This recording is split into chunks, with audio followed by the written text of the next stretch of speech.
Hello everyone. అయితే ఈరోజు simple and tasty only capsicum masala curry ఎలా చేయాలో చూసేద్దామా. అయితే ముందుగా కావాల్సిన పదార్థాలు 2 క్యాప్సికమ్, 3 ఆలూస్, 1 టమోటా, 1 ఆనియన్.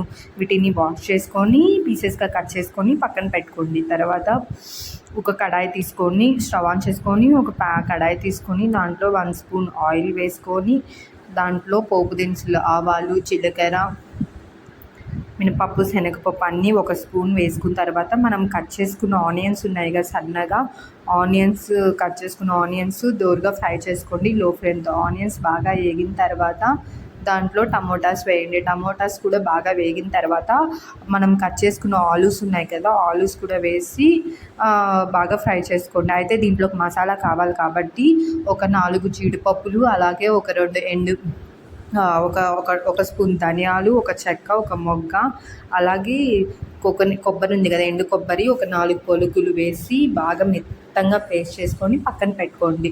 తర్వాత మనము కట్ చేసుకున్న ఆనియన్స్, పొటాటో కూడా వేసుకొని బాగా దోరగా ఫ్రై చేసుకొని దాంట్లో తగినంత ఉప్పు వేసుకోండి, ఎందుకంటే కొంచెం ఫ్రై అవుతాయి త్వరగా. బాగా ఫ్రై అయిన తర్వాత మనము క్యాప్సికమ్ కూడా వేసుకున్న తర్వాత 1 స్పూన్ అల్లం వెల్లుల్లి పేస్టు, తగినంత కారము, కొంచెం ధనియాల పౌడరు, కొంచెం గరం మసాలా వేసుకొని బాగా కలుపుకొని మనం పేస్ట్ చేసుకున్నాం కదా జీడిపప్పుల పేస్టు, అది కూడా వేసుకొని బాగా ఉడికించుకొని లో ఫ్లేమ్లోనే పెట్టుకొని బాగా ఫ్రై చేసుకోండి. ఒక 10 మినిట్స్ బాగా ఫ్రై అయిన తర్వాత కొంచెం కరివేపాకు, అలాగే తగినంత వాటర్ పోసుకోండి. ఆలు ఉడికిందో లేదో చూసుకోండి. అలాగే మనము ఉప్పు కారం కూడా సరిపోయేటట్టు వేసుకోండి. ఒకవేళ ఉప్పు చాలకపోతే లాస్ట్లో వేసుకోండి. అలాగే కారం కూడా.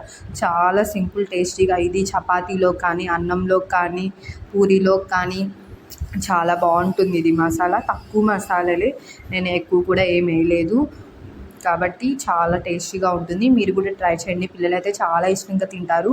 చపాతీలోకి అయితే ఇంకా చాలా బాగుంటుంది. ట్రై చేయండి. ట్రై చేసి కామెంట్ చేయండి మీకు కూడా ఎలా వచ్చిందో. అంతే, బాయ్ బాయ్.